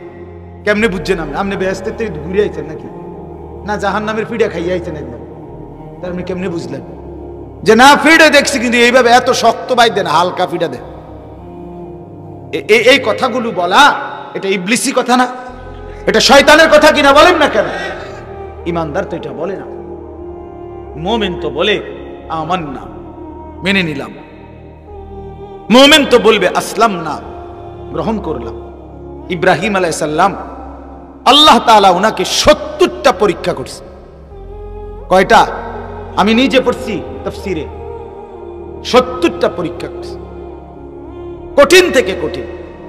প্রতিবার ইব্রাহিম আলাইহিস সালাম বলছে, আল্লাহ আমি হারতে চাই না, আমি জিতবো, আমি বারবার আপনার ভালোবাসার প্রমাণ দেব। আপনি আমাকে দুনিয়াও যদি ছেড়ে দিতে বলেন, আমি সব ছাড়তে রাজি মাওলা, আপনাকে ছাড়তে রাজি না। আমি পরীক্ষায় পাশ করবই। আমি প্রথম সাময়িকও ফার্স্ট হইতে চাই, দ্বিতীয় সাময়িক পরীক্ষা তো ফার্স্ট হইতে চাই, আমি বার্ষিক পরীক্ষা তো ফার্স্ট হইতে চাই, আমি 4এও ফার্স্ট হবো, 5এও, 6এও, 7এও, 8এও, 9এও, 10এও, ইন্টারেও, অনার্সেও, মাস্টার্সেও আমি ফার্স্ট হতে চাই, হারতে চাই না, সেকেন্ড হতে চাই না। বারবার ইব্রাহিম আলাইহিস সালামকে আল্লাহ বলছে, ইব্রাহিম 84 বছর বয়সে ছেলে দিলাম ইসমাইল, তারে আমি কিতাবে পড়ছি উর্দুতে, আল্লাহ তাআলা বলছে ইব্রাহিম এই ছেলেটাকে কোলে নিও না, আদর করো না, চুমা দিও না, শুধু দরজায় দাঁড়াইয়া হাজেরার কোলে থাকবে, তুমি শুধু তাকাইয়া দেখবা, এর দূর অনুমতি, এর বেশি নাই। ইব্রাহিম আলাইহিস সালাম বললেন, আল্লাহ আসলামতু, আমি মেনে নিলাম মাওলা, আমি নেব না কোলে, তবু আমি আপনাকে হারাইতে চাই না। কয়দিন পরে আল্লাহ বললেন, ইব্রাহিম ছেলেটাকে, তার ছেলের মা হাজেরা তোমার স্ত্রী সন্তানকে চোখের আড়াল করে দাও, একদিন তো দেখতে দিছিলাম, এখন আর দেখতেও দেব না, যাও আড়াল করো, চোখের আড়াল করে দাও, যাও দূরে দিয়ে আসো। ইব্রাহিম আলাইহিস সালাম বললেন, আসলামতু, এই মাওলা আমি হারবো না মাওলা, আমি জিততে চাই, আমি জিততে চাই মাওলা, আমি তোমাকেই ভালোবাসতে চাই, অতএব বলেন আপনি আল্লাহ আমি কোথায় দিয়ে আসবো? তো কাবা ঘরের কাছে মরুভূমিতে দিয়ে আসছে, দুদু মরুভূমিতে রাইখা আল্লাহর ঘরের কাছে। কোরআনে স্পষ্ট আছে, ইব্রাহিম আলাইহিস সালাম দুইটা হাত তুলে আল্লাহকে বলছে, আল্লাহ স্ত্রী সন্তানকে রেখে গেলাম, আর কোনোদিন দেখবো কিনা জানি না, আর কোনোদিন ফিরে পাবো কিনা জানি না, তোমার ফয়সালার উপরে রেখে যাচ্ছি মাওলা। চারিদিকে কোনো পানি নাই, ঘাস নাই, গাছ নাই, লোক নাই, জনবসতি নাই। এই মাওলা রব্বানা লিয়ুকিমুস সালাহ, তবুও দোয়া করছি মাওলা তোমার কাছে আমার ফরিয়াদ, মৃত্যু পর্যন্ত আমার স্ত্রী সন্তান যেন নামাজ আদায় করে, নামাজ আদায় করে। আমি যাচ্ছি মাওলা চলে, তুমি না বললে আর কোনোদিন আসবো না, কিন্তু ওরা যেন নামাজ পড়ে। হ্যাঁ, এটাকে বলে আল্লাহর হুকুম মেনে নেওয়া। কয়দিন পরে আল্লাহ, কি পরীক্ষাটা কি, আর গল্প শোনা তো আমার বলা আমার লাগেও সহজ, শোনা আপনাদের জন্য সহজ, ঠিক কিনা বলেন? বাস্তবতাটা, বাস্তবতাটা শুনতে তো সহজই। কয়দিন পরে রব্বুল আলামিন বললেন, ইব্রাহিম প্রথম দেখতে দিছিলাম, ধরতে দেই নাই, এরপরে চোখের আড়াল করে দিলাম, দেখতেও দেই নাই, এরপরও তো একটা সান্ত্বনা ছিল, ভূত আমার আমি না দেখি, আমার বিদেশে হইলেও আছে তো, কথা বলেন না। অনেক মা, যেই মাকে সন্তান কষ্ট দেয়, মা থেকে বউ লইয়া সন্তান যখন আলাদা হইয়া যায় রাগ করে কষ্ট দিয়া, বহু মা আছে চোখের পানি ফেলে কান্দে আর বলে, যাক তবু আমার ছেলে ভাইচা তো আছে, সে সুখে থাক, আমি দেখলাম না আর কি, বলে কি না বলেন না? তো ইব্রাহিম আলাইহিস সালাম যেন সান্ত্বনা ছিল, আচ্ছা যাক মাওলা, কোলেও নিলাম না, চোখেও দেখলাম না, কিন্তু আছে তো, বিদেশে হইলেও আছে তো। কয়দিন পরে আল্লাহ তাআলা বললেন, ইব্রাহিম না না, এবার ছেলেটাকে জবাই করে আমারটা আমারে দিয়ে দাও। ইব্রাহিম আলাইহিস সালাম বলছেন, আসলামতু, এই মাওলা মেনে নিলাম, কোনো আপত্তি নাই মাওলা। তুমি কি মনে করছো মাওলা আমারে? আমি হারবো না, আমি হারবো না, আমি হারতে আসি নাই, আমি 1 নম্বর হতে আসছি, অতএব পরীক্ষা আমি দিয়েই যাব, পরীক্ষা আমি দিয়েই যাব, আমি সন্তানকে জবাই করতে প্রস্তুত, তবুও তোমার ভালোবাসার প্রমাণ দেখাইতে চাই। হ্যাঁ, এরপরে ফালাম্মা আসলামা ওয়া তাল্লাহু লিল জাবিন, রব্বুল আলামিন বলে, মিনার প্রান্তরে বাপ পুত যখন, ইব্রাহিম আর ইসমাইল যখন আমার হুকুমের প্রতি অনুগত হয়ে গেল, আর ইসমাইলকে উপর করে ইব্রাহিম যখন গর্দানের মধ্যে ছুরি রেখে দিল, ওয়ানাদাইনাহু আইয়া ইব্রাহিম, আরশ আজিম নড়ে উঠল, আমার আল্লাহ ডাক দিয়ে বললেন, হে ইব্রাহিম, কাদ সাদ্দাকতার রুইয়া, তোমার স্বপ্ন বাস্তবায়ন হয়ে গেছে, তুমি সব পরীক্ষায় উত্তীর্ণ, ইন্না কাযালিকা নাজজিল মুহসিনিন, এমন নেককারকে এখন থেকে সামনে আমি শুধু পুরস্কারই দিতে থাকব। পরীক্ষা শেষ, এবার শুধু পুরস্কার মিলবে।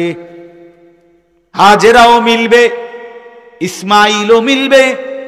এবার ইব্রাহিম তোমারে দিয়া আমি মাওলা আমার ঘরও বানাবো। এবার শুধু পুরস্কার আসবে। পরীক্ষা দিছো বহুত দিন, তোমার কলজাটা ছিঁড়ে গেছে ইব্রাহিম, আমি জানি, কিন্তু তুমি আমার ভালোবাসায় হারো নাই। এবার আমি তোমাকে শুধু পুরস্কারই দেব। বাপ আমার, বন্ধু আমার, রাত গভীরে এই সিদ্ধান্ত নেন, আমি হারবো না ইনশাআল্লাহ। আমি আখিরাতের সামনে হেরে যাব না, কবরে হারতে চাই না, বলেন ইনশাআল্লাহ। পরকালে হারতে চাই না। দুনিয়া হেরে গেলে কিচ্ছু হয় না, দুনিয়া হেরে গেলে ইচ্ছু হয় না। নবী সাল্লাল্লাহু আলাইহি সাল্লাম বলছেন, উহিব্বু আন আকুনা কারীমান মাগলুবান। নবীজি একটা প্রসঙ্গে স্বামী স্ত্রীর একটা সম্পর্কের কথা বলতে গিয়ে নবীজি একদিন বলছে, আমি চাই ভদ্র থাকতে, প্রয়োজনে হেরে গিয়ে হলেও কি থাকতে চাই, ভদ্র থাকতে চাই। ওয়ালা উহিব্বু আন আকুনা গালিবান লাঈমান। আমি চাই না জিততে অভদ্র হয়ে, অর্থাৎ আমি দুনিয়া চাই না, আমি আখিরাতকে চাই, আখিরাতকে চাই। নবীজিকে বারবার হযরত ওমর রাদিয়াল্লাহু তাআলা আনহু একদিন নবীজি সাল্লাল্লাহু আলাইহি সাল্লামের ঘরে, আল্লাহর নবী সাল্লাল্লাহু আলাইহি সাল্লামের কামরায় গেছে, গিয়া দেখে নবীজি একটা চাটাইয়ের মধ্যে শোয়া ছিলেন। ওমরকে দেখে বসছে। খোদার কসম, ওই আরবি কিতাবে আমরা নিজে পড়ছি, হযরত ওমর তাকাইয়া দেখলেন, ওয়াকাদ আসারা আলা জামবি, নবী সাল্লাল্লাহু আলাইহি সাল্লামের দেহ মুবারকে চাটাইয়ের দাগ, এরকম পবিত্র সুন্দর চেহারার মধ্যে, শরীরের মধ্যে চাটাইয়ের দাগ পড়ে গেছে, একটা চাদরও ছিল না। নবীজি এই সময় ছাতু, যেটা ছাতু কি কয়, হাতু, হ্যাঁ, আগে পানি দিয়ে গুললে খাইতো যে, এগুলো পাউডারের মতো, বুঝছেন নি, ছাতু বলতো না, এ হাতু, ছাতু আপনার আটার গুঁড়া, চাউলের একদম গুঁড়া, এগুলো আর কি, খুদ কুড়া, এগুলোরে পানি দিয়ে গুললা খাইতো। এটুকু ছাতু শুধু নবীজি সাল্লাল্লাহু আলাইহি সাল্লাম নিচে খাবারের জন্য এই পানি দিয়ে গুলে খাবে, এটাই। হযরত ওমর এটা দেখে কাঁদা দিছে। নবীজি মুচকি হাসি দিয়ে বললেন, মা ইয়াবকিকা, ওমর কাঁদলে কেন? হযরত ওমর বললেন, ইয়া রাসূলুল্লাহ সাল্লাল্লাহু আলাইহি সাল্লাম, আনতা সাফওয়াতুর রাসূল, আপনি সমস্ত রাসূলের সোয়া লাখ আম্বিয়ার নির্যাস সারাংশ, আপনি সমস্ত আম্বিয়াদের শিরোমণি, আপনি সমস্ত আম্বিয়া রাসূলদের সেরতাজ, আপনার জন্যই সমস্ত গুণ। হোসনে ইউসুফ দমে ঈসা, ইয়াদে বাইদাদারি, আঁচে খুবা হামাদারন্ত তু তনহাদারি। হযরত আল্লামা ইকবাল বলছে, হে নবী মুহাম্মদ, ইউসুফের সৌন্দর্য, মুসার মুজিজা, ঈসার মুজিজা, এভাবে সোয়া লাখ আম্বিয়ার যত বৈশিষ্ট্য, যত মুজিজা, সব যদি আপনার মাঝে দেখি, বন্ধু মুহাম্মদ একা আপনার মাঝে সবটাই দেখতে পাই। সব গুণ আপনার মাঝে, সব সিফাত আপনার, সব বৈশিষ্ট্য আপনার। তো ওমর বললেন, ইয়া রাসূলুল্লাহ, এত মর্যাদা, এত সম্মান আপনার, সেই আপনি খাবারের এই অবস্থা, বিছানার এই অবস্থা, আপনার দুনিয়ার কিচ্ছু নাই। আমার এটা দেখে আল্লাহ নবী চোখের পানি চলে আসছে। এরপরে বলছে, রোম আর পারস্যের বাদশারা, তারা দামি বিছানায় রেশমি পোশাক পরে রেশমের বিছানায় ঘুমায়, আর আপনার এই হালাত, অথচ আপনি শ্রেষ্ঠ রাসূল, কুল কায়নাতের সেরা, আপনি সর্বশ্রেষ্ঠ রাসূল, আপনি নবিউল আম্বিয়া, নবী দু জাহাঁ, নবী দু শাহাঁ, নবী দু আলম, আপনার এই হালাত কেন? তখন আল্লাহর নবী সাল্লাল্লাহু আলাইহি সাল্লাম বলছে, আমা তারদা আন তাকুনা লানাল আখিরা ওয়া লাহুমুদ দুনিয়া। আল্লাহর নবী বললেন, ওমর, তুমি কি এই কথার উপরে খুশি হবে না যে আমরা আখিরাত থেকে নেব, ওরা দুনিয়া থেকে নেক? খোদার কসম, কিতাবে আছে হযরত ওমর তখন চোখের পানি মুছে বললেন, আল্লাহি ইন্নী লা রাদিন, আল্লাহর কসম নবী আমি এতে রাজি। আমি আখিরাত থেকে নেব, আমরা আখিরাত থেকে নেব। দুনিয়া দিয়ে দিলাম সুদ করে, ঘুষ করে, সিটার রে, বাটপার, যা তোরে দিয়ে দিলাম, আরাম কর, তোকে দুনিয়া দিয়ে দিলাম, দে।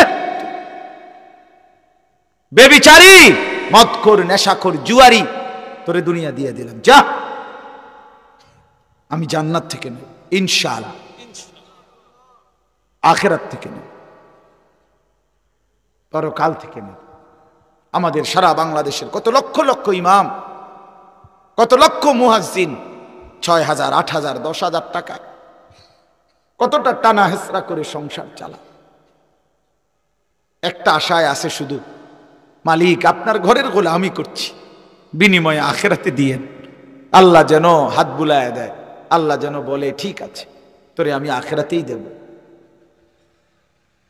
তোরে আমি আখিরাতেই দেব। না তো ইনসাফ কি বলে, ইনসাফ কি বলে? একটা মসজিদের ইমামের বেতন 10,000 টাকা, 2,000 টাকা বাড়াইতে বললে, 500 টাকা বাড়াইতে বললে আপনার চোখ রাঙ্গা নেই, হুজুর টাকা সিন্দালাইছেন, আমরা গরিব এলাকা, এই সেই 900 কথা। অথচ মসজিদের টাইলস বদলাইতে বদলাইতে, মসজিদের ডিজাইন বদলাইতে বদলাইতে, মসজিদের লাইট কারুকাজ, আপনাদেরকে শুধু বলছি না, বদলাইতে বদলাইতে সব ডবল ডবল ডবল ডবল, সব অত্যাধুনিক। কিন্তু বেচারা ইমামের জিন্দিগি, তার জীবন যাত্রা, তার বিবি বাচ্চা পরিবারের সহ তার সংসারটা একেবারে জীর্ণ শীর্ণ। এই মানুষটার কোনো কদর নাই, কদর শুধু ইট বালি আর সিমেন্ট আর আপনার গ্লাস দরজা আর আয়না, এগুলো। এটা ইনসাফ না, এটা ইনসাফ না, এটা ইনসাফ না। মনে রাখবেন, আমি অনুরোধ করলাম, আমি প্রতিদিন বলি, প্রায় বলি, মসজিদের ইমামকে কদর করে, মসজিদের মুয়াজ্জিনকে কদর করে, ওলামায়ে কেরামকে কদর করে, আপনার জিন্দেগি সুন্দর হবে। ইমামের সাথে সম্পর্ক বাড়ান, ওলামায়ে কেরামের সাথে সম্পর্ক বাড়ান, জিন্দেগির সব বিষয় তাদের থেকে সুন্দর করে আনার চেষ্টা করেন। আল্লাহ আমাদেরকে তৌফিক দান করেন। আমার বাপ, আমার শেষ কথা হইল, আমি যে আয়াত পড়ছি, মূল মাকসাদ একটা কথাই বলা, লম্বা তাফসির করার, একটা কথাই শুধু বলা, আমরা যারা এখানে বসছি রাত গভীরে, আমাদের প্রত্যেকের এই কথাটা বোঝানো যে আমাদের জীবনের কদর করা দরকার। আমাদের হায়াত, আমাদের জিন্দিগি বাপ ওয়ান ওয়ে। আমি প্রত্যেক দিন বলি এই কথাটা, ওয়ান ওয়ে মানে একমুখী রাস্তা, যে রাস্তা দিয়া শুধু সামনের দিকেই যাইতে হয়, এদিক দিয়া আর পিছান যায় না। শহরে বন্দরের রাস্তা, এগুলো ওয়ান ওয়ে, এগুলো দিয়ে আর পিছান যায় না, সামনে দিয়ে যাইতে হয়। আবার পিছাইতে হইলে ইউটার্ন লই যাইতে হইলে, এই যে 4 লেন রাস্তা দেখেন না, আরে এই যে 4 লেন রাস্তা দিয়া যাইতে হইলে সামনে এদিকে যাইলে শুধু এদিকেই আপনারা যাইতে হবে। আবার যদি পিছনে আসতে হয়, তো যেদিক দিয়ে আপনি যাইতেছিলেন ঢাকার দিকে, এই দিক দিয়েই আবার ফিরচাইতে পারবেন না? না, আপনার ইউটার্ন লই যাইতে হবে এদিক দিয়ে। ঠিক কিনা বলেন না কেন? আমাদের হায়াত এরকম ওয়ান ওয়ে, আমরা কেউই পিছনের দিকে আর ফিরতে পারবো না, আমরা কেবলই সামনের দিকে যাইতে হবে। ঠিক কিনা বলেন? যুবক, বৃদ্ধ, নারী, পুরুষ, ছোট বড়, কেউ আর পিছনে আসতে পারবে না, সামনেই যেতে হবে।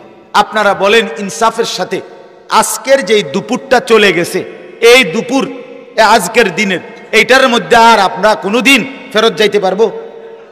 ইউটার্ন লইলে না, ওইটা তো ইউটার্ন লাউন যায়, কিন্তু এটাতে ইউটার্নও নাই।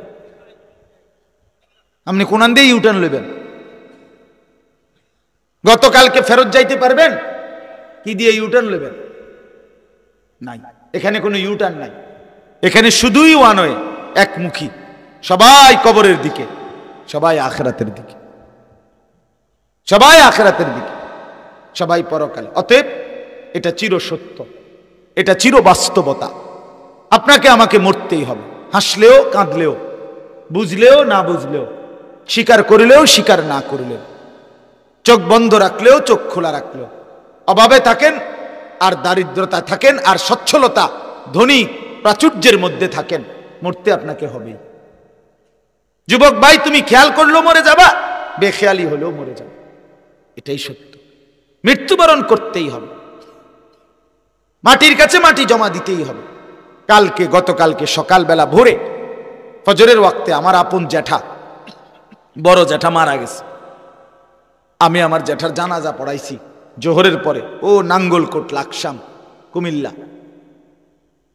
জানাজার আগে আমার জ্যাঠার কবরের সামনে আমি দাঁড়াইছি, যে কবরটা যে খুঁড়ছে, তখনও রাখে নাই কবরে, অনেকক্ষণ তাকাইয়া দেখছি, তাকাইয়া মাটিটার দিকে তাকাইছি। আর আমার কেন জানি মনে হয়েছে হঠাৎ, এই প্রথম আমার জীবনে আমি এতটা গভীর দৃষ্টি দিয়া অনেকক্ষণ কবরের মাটির দিকে তাকাইছি।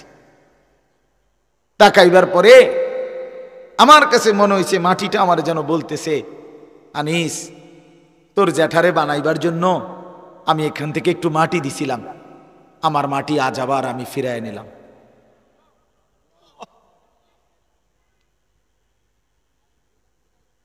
আমার মাটি আমি ফিরায় নিলাম। এই পৃথিবীর কোটি কোটি মানুষ আমাদের প্রত্যেককে বানানোর জন্য মাটি, যে মাটিটুকু দিচ্ছে আল্লাহর কুদরতে, সে মাটিটা যেন আবার বলে দিচ্ছে, আমার মাটি কিন্তু আমাকেই আবার ফেরত দিতে হবে। অফিহা নুঈদুকুম, আমার মাটি আমাকেই ফেরত দিতে হবে, আমি এক সুতা মাটি ছাড়বো না, আমাকেই দিয়ে দিতে হবে। মাটির মানুষ মাটিতেই মিশাই দিন।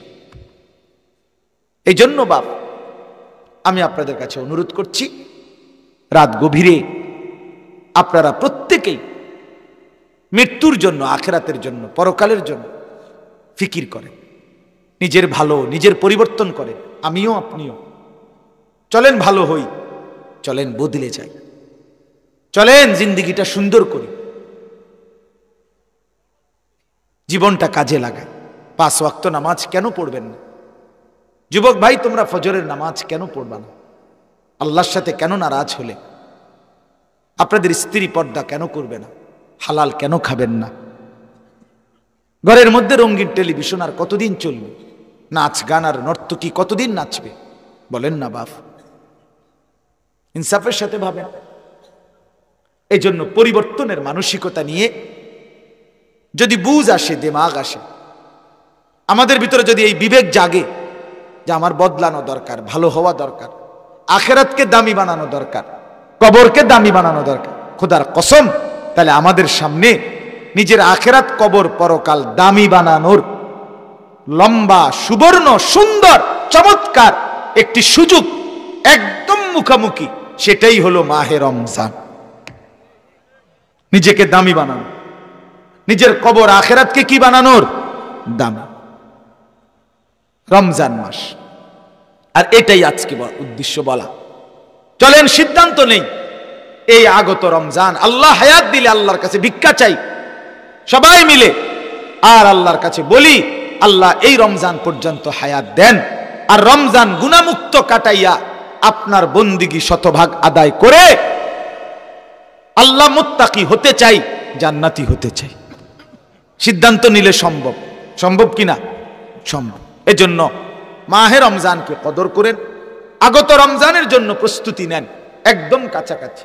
আর যেই চাঁদটা উঠবে এখন যেই চাঁদ উঠবে, এটাই রমজান। সুবহানাল্লাহ, ঠিক কিনা বলেন না কেন? এখন যেই চাঁদ উঠবে, এটা কি? রমজান। অতএব সবাই মিলে রমজানের প্রস্তুতি নিন, রমজান মাসটা সুন্দরভাবে কাটান। দেখবেন ঈমান একটা পাসপোর্ট, আর তাকওয়া এটা ভিসা। ভিসা লাগলে, তাকওয়া লাগলে জান্নাতি। উইদ্দাত লিল মুত্তাকিন, আল্লাহ কোরআনে বলছে জান্নাত বানানোই হয়েছে মুত্তাকিদের জন্য। এজন্য ঈমান পাসপোর্ট, তাকওয়া হলো ভিসা। তো ঈমানের পাসপোর্ট তো আমার আছে, আমি মুসলমান। তো আল্লাহ তাআলা বলে, তো ঠিক আছে, একটা মাস 30 দিন, 31 লাগবে না, 29-এ চেষ্টা করবো, আর নাই তো 30-এ সই। 31-এ নিতাম না বান্দা, সাফ কথা, 30-এর ভিতরে থাকবে, আর না তো ফাইলে 29-এ, মন চাইলে 29-এ। 29 বা 30 দিনের ভিতরে আমার কথাটা মাইনা চলবা, ঠিক যেমনে যেমনে যেটা করতে বলছি করবা, ছাড়তে বলছি ছাড়বা। এই 30 দিনের মাথায় আমি আল্লাহ ইমানের পাসপোর্টের সাথে তাকওয়ার ভিসা লাগায় দেব, জান্নাতের গাড়িতে উঠায় দেব। সাফ কথা তুলে দেব। এক চাঁদ উঠবে, তাকওয়ার অভিযান শুরু, জীবন গঠনের রমজানের চাঁদ। আরেক চাঁদ উঠবে ঈদের চাঁদ, তোমার বেহেশতের রওনা শুরু।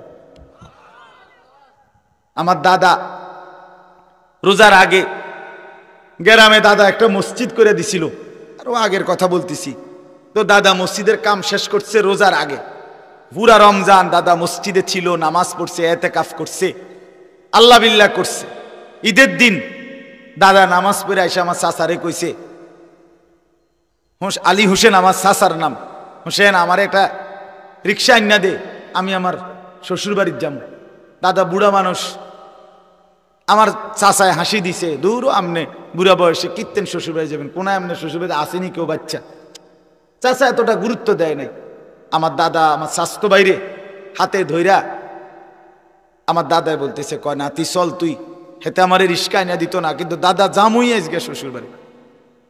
কসম খুদার আমার দাদা এরপরে চাচা তো বাইরে হাতে ধইরা রওনা দিছে।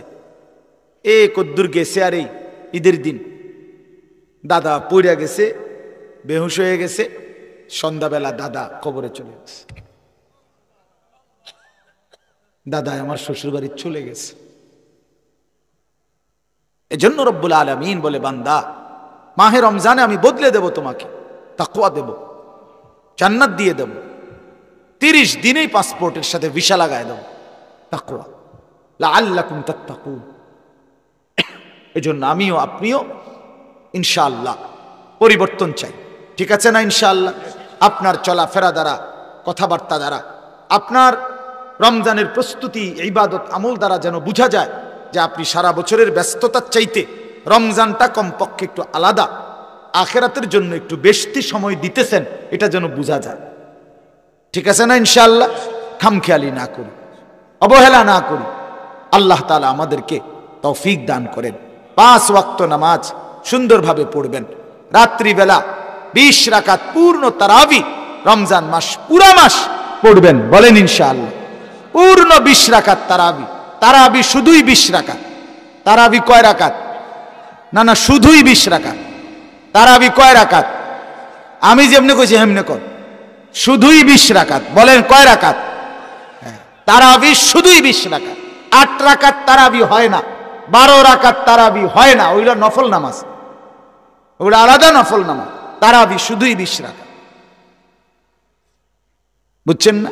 আপনি যদি বলেন অনেক হুজুরে তো কয় 8 রাকাত, তা আমি তো হুজুরে, আমি কইছি 20 রাকাত, তো ওনারটা আপনার বুঝে ধরছে, আমারটা বুঝে ধরছে না কা? আমার অসুবিধা কিতা? না না, আমার কি কিতা, আমার অসুবিধা কিতা? সার্টিফিকেট না, মানে আমার সার্টিফিকেটটি চাইবেন নিয়ে আইয়েন। আমি কি চুরি করে ফাঁস করছি নাকি? তো আমি কি বন খাইয়ে বড় হয়েছি? কথা বলেন না কেন? তাইলে অতএব এই যুগ যুগ ধরে লক্ষ কোটি উলামায়ে কেরাম 1450 বছরের এই সিলসিলা হঠাৎ করে বিগড়ায় দিলে হবে না। এজন্য পূর্ণ 20 রাকাত তারাবি ইনশাআল্লাহ পড়বেন। বলেন ইনশাআল্লাহ, বলেন ইনশাআল্লাহ, বলেন ইনশাআল্লাহ। আল্লাহ আপনি তৌফিক দান করেন। হ্যাঁ, যদি কারো তর্ক করতে মন চায় আইসেন, আমি তর্ক করুম আমি। হ্যাঁ না, মানে 8 রাকাত লইয়া 12 রাকাত লইয়া যদি কারো তর্ক করতে মন চায়, অসুবিধা কি? তর্কের জন্য আমি সময় দেব, বাকি আইসেন, বা আমি হুজুর পাঠাবো তর্ক লাগে, অসুবিধা কি? কিন্তু এখন বললাম, এখন তো রাত হয়ে গেছে, এই জন্য লম্বা করে বলার সুযোগ নেই, এই জন্য বললাম, সুযোগও দিলাম। তর্ক করতে চাইলে আপনি কইরেন তর্ক, অসুবিধা কি? আমি সময় দেবো আপনারা তর্কের, কিন্তু তারাবি পূর্ণ 20 রাকাত পড়বেন। সাহারির টাইমে উঠে 2 রাকাত, 4 রাকাত, 6 রাকাত, 8 রাকাত নফল নামাজ তাহাজ্জুদ পড়বেন। সারাদিন বেশি বেশি কালেমা শরীফের জিকির করবেন, ইস্তেগফার তওবা পড়বেন, আল্লাহর কাছে জান্নাত চাইবেন, জাহান্নাম থেকে পানাহ চাইবেন, খুব বেশি দোয়া করবেন। ইফতারের আগে, সেহরিতে, সারাদিনে সুযোগ থাকলে আল্লাহর ঘর জিয়ারত করবেন, রমজানে উমরা করিলে, একটা উমরা রমজানে, আল্লাহ রাসূল সরাসরি বলছে রমজানের উমরা সরাসরি হজ্জের সমান সওয়াব। উমরাতুন ফি রমাদান তাদিলু হাজ্জা। আরেক riwayat আছে মাই, আমার সাথে হজ্জের সমান, রাসূলের সাথে উমরা। আমি তো পরিষ্কার একটা কথা সবসময় বলি, এই বাপ, যেই চোখ মুমিনের, যেই চোখ সামর্থ্য থাকা সত্ত্বেও যেই চোখ কালো গিলাফ দেখে নাই কাবার, এই যেই চোখ মদিনার সবুজ গম্বুজ দেখে নাই, আরে বেটা তুমি দেখলা কি জীবনে? ওই চোখে দেখলা কি জীবনে? দেখলাটাই কি? তাইলে দেখার মজাই তো পাও নাই কিছু, এই চোখের স্বাদই তো পাও নাই। গত বছর এক উমরা সফরে হজ্জে রমজানে এক লোক বাংলাদেশি দৌড়াইয়া আমার কাছে আসছে, আইসাই আমারে জড়ায় ধইরা বলতেছে, হুজুর আমি এবারই প্রথম আল্লাহর ঘরে আসছি, এবং আসছি শুধু আপনার এক কথার কারণে। আমি বললাম মানে? কয় এই কথাইটা হুজুর, আমি বয়ানে শুনছি আপনি এই কথাইটা কইছেন যে যেই চোখ কালো গিলাফ দেখে নাই, মদিনার সবুজ গম্বুজ দেখে নাই, সে চোখ দেখলো কি? সে চোখ দেখার স্বাদে কি পাইল? দেখার কি মজা পাই? এজন্য আল্লাহর ঘর দেখার স্বপ্ন দেখি, ঠিক আছে না? ইনশাআল্লাহ রাসূলুল্লাহ সাল্লাল্লাহু আলাইহি সাল্লামের রওজায়ে আতহারের সামনে দাঁড়াবার স্বপ্ন দেখি। আল্লাহ কবুল করেন। আমার ভাই আব্দুস সালাম ভাই, আপনাদের অনেকের সাথে আমি খুব ঘনিষ্ঠ পরিচয় না থাকলেও আমি আপনাদেরকে মহব্বত করি, পছন্দ করি। তো আব্দুস সালাম ভাইয়ের অনেক অনুরোধ ছিল এই ডেটটার জন্য। আলহামদুলিল্লাহ আল্লাহর দয়ায় আশা হইছে, আসছি। আপনারা আমাদেরকে সহযোগিতা করেছেন। কাবিলা শাহী ঈদগাহ ময়দানে আমাদের কুমিল্লা জেলা কওমি মাদ্রাসা সংগঠন বুড়িচং উপজেলার সম্মেলন 10 তারিখ হইছে। আলহামদুলিল্লাহ এলাকার যুবক ভাইরা অনেক আন্তরিকতা নিয়ে স্বেচ্ছাসেবকের দায়িত্ব পালন করেছেন। মুরব্বীরা এবং ঈদগাহ কমিটির মোতাওয়াল্লি সাহেব সহ সমস্ত মুরব্বী আন্তরিকভাবে আমাদেরকে সহযোগিতা করেছে। আমরা আপনাদের প্রতি সর্বোচ্চ আপনাদের ভালোবাসা প্রকাশ করছি। আল্লাহ আপনাদের প্রত্যেককে কল্যাণ করেন। চলেন সবাই মিলে ভালোবেসে দ্বীনের ফিকির নিয়ে দ্বীনকে আগায়ে নেই, আল্লাহর দ্বীনকে এগিয়ে নেই। যুবকরাও এগিয়ে আসেন আল্লাহর কোরআনের জন্য, দ্বীনের জন্য। আল্লাহ তাআলা আমাদের সকলের ভালোবাসা আন্তরিকতাকে কবুল করে নেন। আমিন। সুবহানাল্লাহি ওয়া বিহামদিহি, সুবহানাকাল্লাহুম্মা বিহামদিক। আর কোনো কথা? জি। আলহামদুলিল্লাহি রাব্বিল আলামিন। আল্লাহুম্মা আনতাস সালাম ওয়া মিনকাস সালাম। তাবারাকতা ইয়া যাল জালালি ওয়াল ইকরাম। ইয়া রাব্বি লাকাল হামদু কামা ইয়ানবাগি লিজালালি ওয়াজহিক ওয়া আযীমি সুলতানিক। ওয়া সাল্লি আলা মুহাম্মাদিন কামা হুয়া আহলুক ওয়া ফাআল বিনা খায়রান কামা আনতা শানুক। ইয়া আরহামার রাহিমিন, ইয়া আরহামার রাহিমিন, ইয়া আরহামার রাহিমিন। রব্বানা যালামনা আনফুসানা ওয়া ইল্লাম তাগফির লানা ওয়া তারহামনা লানাকুনান্না মিনাল খাসিরিন। রব্বানা আতিনা ফিদ দুনিয়া হাসানা ওয়া ফিল আখিরাতি হাসানা ওয়া কিনা আযাবান নার। রব্বিরহামহুমা কামা রব্বায়ানি সগীরা। রব্বানা হাব লানা মিন আজওয়াজিনা ওয়া যুররিয়াতিনা কুররাতা আ'য়ুন ওয়াজআলনা লিল মুত্তাকিনা ইমামা। আল্লাহুম্মা ইন্না নাসআলুকাল আফওয়া ওয়াল আফিয়া ফিদ দুনিয়া ওয়াল আখিরাহ। আল্লাহুম্মা আরহামনা বিতারকিল মাআসি ওয়া লা তুশকিনা বিমাসিয়াতিক। আল্লাহুম্মা ইন্না নাউযু বিকা মিন আযাবি জাহান্নাম ওয়া মিন আযাবিল কবর ওয়া মিন ফিতনাতিল কবর ওয়া মিন ফিতনাতিল মাসীহিদ দাজ্জাল ওয়া মিন ফিতনাতিল মাহইয়া ওয়াল মামাত। আল্লাহুম্মা ইন্না নাসআলুকাল হুদা ওয়াত তুকা ওয়াল আফাফা ওয়াল গিনা। আল্লাহুম্মা আসলিহ লানা শা'নানা কুল্লাহু ওয়া লা তাকিলনা ইলা আনফুসিনা তারফাতা আইন। আল্লাহুম্মা আরহামনা, আল্লাহুম্মা আরহামনা। মাওলায়ে করিম আপনি মাফ করে দেন, রাত গভীরে আপনি মাফ করে দেন। রব্বে করিম আপনি মাফ করে দেন। মেহেরবান মাওলা আপনি মাফ করে দেন। আযাব দিলে আপনার কোনো লাভ নাই, মাফ করে দিলে আপনার কোনো ক্ষতি নাই। আল্লাহ আপনার হাজারো লাখো বান্দা ঘুমিয়ে গেছে, আমরা অল্প কয়েকজন, আপনি দেখছেন মাওলা। আমরা অল্প কয়েকজন এখনো ঘুমাই নাই। আল্লাহ আমাদের গুনাহ অনেক বেশি, নাফরমানি অনেক বেশি মাওলা। এত গুনাহ নিয়ে ঘুম যেতে ভয় হয়, এত গুনাহ নিয়ে চোখ বন্ধ করতে ভয় হয়। আল্লাহ, ঘুম যদি আর না ভাঙ্গে, চোখ যদি আর না মেলে, এত গুনাহ নিয়ে কবরে দাঁড়াবো কিভাবে? হাসরের ময়দানে দাঁড়াবো কিভাবে? আপনার বন্ধুর সুপারিশ চাইব কেমনে? হাউজে কাউসারের পানি মিলবে কিভাবে? এই মাওলা, আজই মাফ করে দেন, এখনই মাফ করে দেন। আল্লাহ মাফ করে দেন। মাফ করলে আপনার কমবে না, মাফ না পেলে আমাদের উপায় থাকবে না, আমাদের উপায় থাকবে না। আল্লাহ, আপনি ফিরাইয়া দিয়েন না, আপনি তাড়াইয়া দিয়েন না। আর কোথাও আশ্রয় নাই, আর কোথাও ঠিকানা নাই, আপনি একমাত্র ঠিকানা। লা মালজা ওয়ালা মানজা মিনাল্লাহি ইল্লা ইলাইক, লা ইলাহা ইল্লা আনতা সুবহানাকা ইন্নী কুনতু মিনাজ জালিমিন। হাসবুনাল্লাহু ওয়া নি'মাল ওয়াকিল, হাসবুনাল্লাহু ওয়া নি'মাল ওয়াকিল, নি'মাল মাওলা ওয়া নি'মান নাসির। আল্লাহ, আমাদের সকল কবরবাসীদেরকে মাফ করে দেন, সমস্ত কবরবাসীদেরকে মাফ করে দেন। আল্লাহ, এই কাবিলা শাহী জামে মসজিদকে কেন্দ্র করে আশেপাশের কবরস্থানে, গোটা এলাকার মহল্লার দূর দূর থেকে যারা এসেছে, প্রত্যেকের কবরবাসী যে যেখানে শায়িত আছে মাফ করে দেন। কিয়ামত পর্যন্ত কবরের আযাব মাফ করে দেন। কবরগুলোকে আপনার নূরে রহমত দ্বারা ভরপুর করে দেন। আমরা যারা বেঁচে আছি, আমাদের জীবন সুন্দর করে দেন, আখলাক সুন্দর করে দেন। আল্লাহ, সেজদাওয়ালা কপাল বানান, কাঁদনেওয়ালা চোখ বানান, জিকিরওয়ালা জবান বানান, মোহাব্বতওয়ালা দিল বানান, বন্দেগীওয়ালা জিন্দগি বানান। জীবনটা কাজে লাগাবার তৌফিক দান করেন, হায়াত সুন্দর করে দেন, আখিরাত সুন্দর করে দেন। জওয়ান যুবক ছেলেগুলোকে বদলে দেন মাওলা, বদলে দেন। আল্লাহ, যুবকের বড় দরকার, নওজওয়ানের বড় দরকার। আমি স্বপ্ন দেখি মাওলা, আমি ভিক্ষা চাই মাওলা।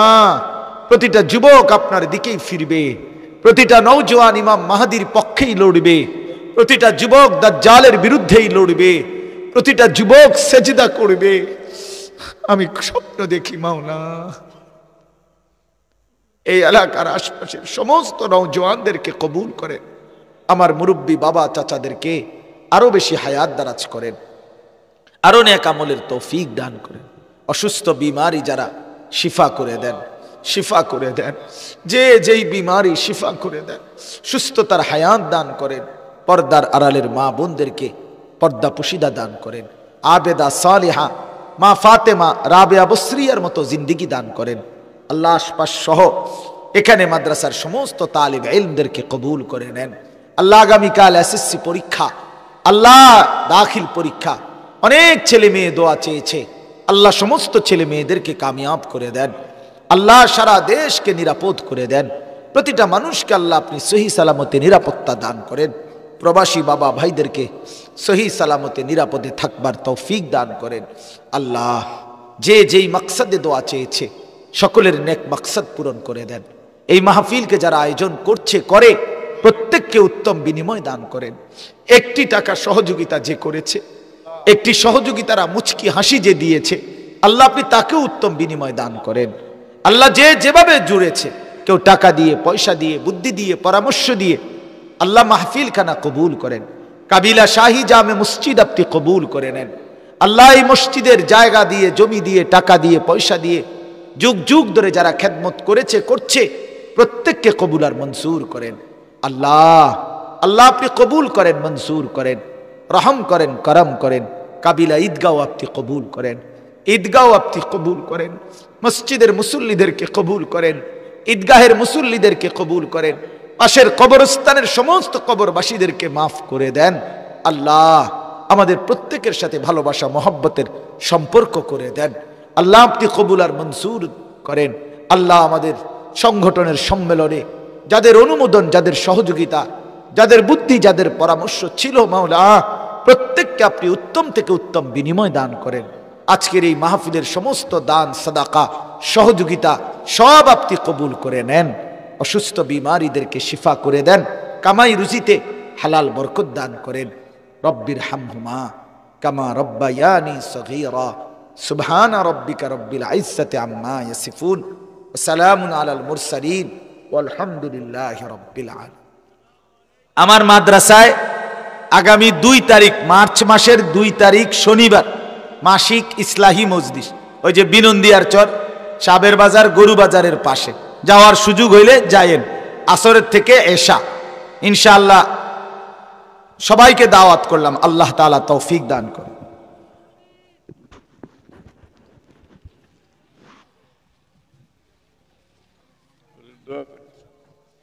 আমি